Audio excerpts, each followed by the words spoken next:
जरूरी है। नमस्कार दर्शकों, ये है MNS न्यूज नेटवर्क। मैं हूं आपके साथ आरती। आइए देखते हैं आज की कुछ खास खबरें। संबंधों का नया अध्याय। 4 दिनों के बाद काठमांडू लौटने पर बोले पीएम प्रचंड ने यात्रा को सफल करार दिया। संबंधों का नया अध्याय शुरू होने के आसार है। यह अनुमान इसलिए क्योंकि 4 दिनों की भारत यात्रा के बाद नेपाल की राजधानी काठमांडू लौटे प्रधानमंत्री प्रचंड ने अपने दौरे को कामयाब करार दिया।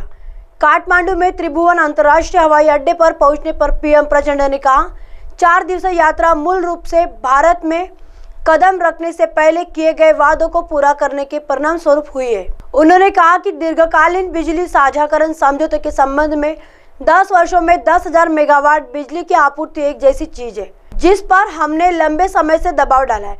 मुझे खुशी है कि हम एक समझौते पर पहुंच सके।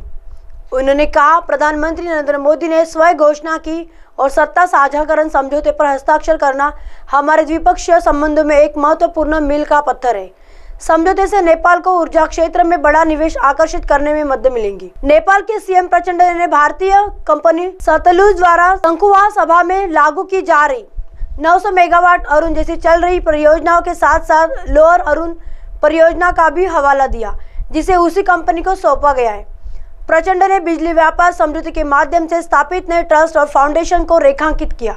उन्होंने कहा, इससे नेपाल निजी क्षेत्र की मांगों को पूरा करने में सक्षम बनेगा। इस समझौते से नेपाल को ऊपरी तमाकोशी जलविद्युत परियोजना से उत्पन्न 1200 मेगावाट बिजली भारत को निर्यात करने में सक्षम बनाया है।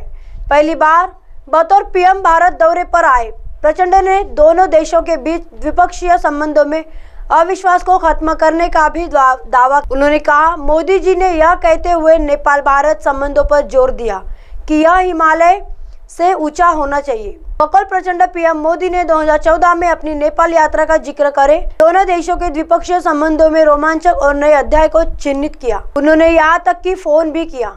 अपनी यात्रा के दौरान उन्होंने जिन कार्यक्रमों में शिरकत की वे हिट रहे। अब हमें अपने संबंधों को सुपरहिट बनाने की दिशा में काम करना चाहिए। 2019 में द्विपक्षीय संबंधों में कठिन दौर का आह्वान किया है।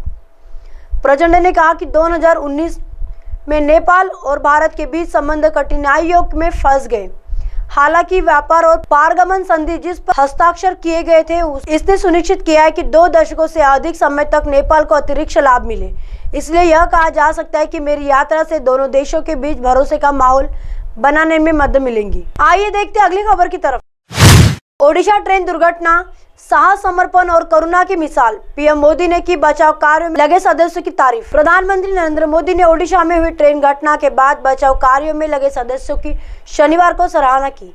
उन्होंने लोगों के साहस और करुणा की भी प्रशंसा की। एक ट्वीट में पीएम मोदी ने दुनिया के नेताओं के शोक संदेशों के लिए उनका आभार भी व्यक्त किया।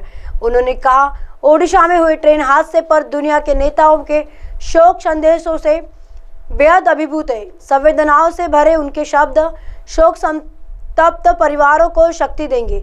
उनके समर्थन के लिए आभार। एक अन्य ट्वीट में प्रधानमंत्री ने बचाव दल के सदस्यों और अन्य अधिकारियों की प्रशंसा करते हुए कहा, मैं रेलवे, एनडीआरएफ, ओडीआरएफ, स्थानीय अधिकारियों, पुलिस, दमकल विभाग के अधिकारियों, स्वयंसेवकों और प्रत्येक व्यक्ति की सराहना करता हूँ जो बिना थके वहाँ काम कर रहे थे और बचाव कार्यों में मदद दे रहे थे। उनके समर्पण पर गर्व है। उन्होंने कहा, विपरीत परिस्थितियों में हमारे देश के लोगों द्वारा दिखाया गया साहस और करुणा वास्तव में प्रेरणादायक है। जैसे ही ओडिशा में ट्रेन दुर्घटना हुई, लोग बचाव कार्यों में मदद करने में जुट गए। कई लोग रक्तदान करने के लिए कतार में खड़े हो गए। इससे पहले प्रधानमंत्री ओडिशा के बालासोर जिले में दुर्घटना स्थल का दौरा किया। उन्होंने अस्पताल में कुछ घायलों से मुलाकात भी की। पीएम मोदी ने कहा, अपना दर्द बयां करने के लिए मेरे पास शब्द नहीं है। रेल हादसे के लिए दोषी पाए जाने वाले के खिलाफ कड़ी कार्रवाई की जाएगी। किसी को बख्शा नहीं जाएगा। बालासोर जिले में शुक्रवार की शाम लगभग 7 बजे शालीमार चेन्नई सेंट्रल कोरोमंडल एक्सप्रेस और बेंगलुरु हावड़ा एक्सप्रेस ट्रेन के पटरी से उतरने और एक मालगाड़ी से टकराने से यह हादसा हुआ। दोनों यात्री ट्रेन में करीब 2500 यात्री सवार। दुर्घटना में 21 डिब्बे पटरी से उतर गए और गंभीर रूप से क्षतिग्रस्त हो गए, जिससे सैकड़ों यात्री फंस गए। दोनों यात्री रेलगाड़ियां तीव्र गति से चल रही थी और विशेषज्ञों ने इसे हताहतों की अधिक संख्या के मुख्य कारणों में से एक बताया है। रेल हादसे के बाद करीब 90 ट्रेन को रद्द किया गया, जबकि 40 ट्रेन के मार्ग में परिवर्तन किया गया।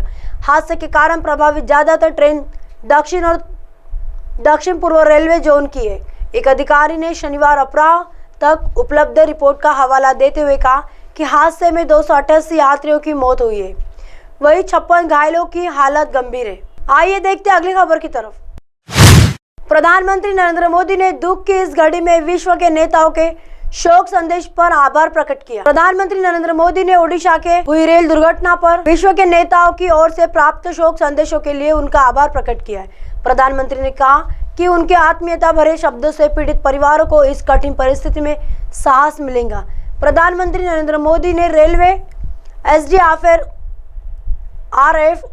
ओडीआरएफ, स्थानीय प्रशासन, पुलिस, अग्निशमन सेवा, स्वयंसेवी कार्यकर्ता और अन्य का दुर्घटना स्थल पर जमीनी तौर पर चलाए जा रहे बचाव कार्य में बिना रुके काम करने के लिए सराहना की है।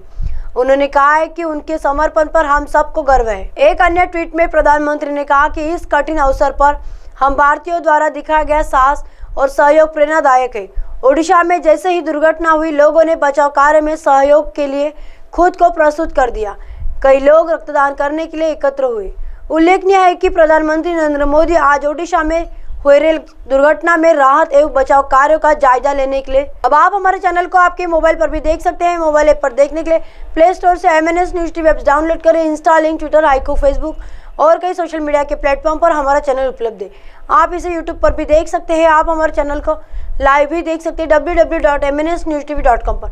फिलहाल वक्त चला दर्शकों ब्रेक का। ब्रेक से लौटने के बाद देखिएगा देश और दुनिया की तमाम खबरें। बने रहिए MNS न्यूज पर। नमस्कार।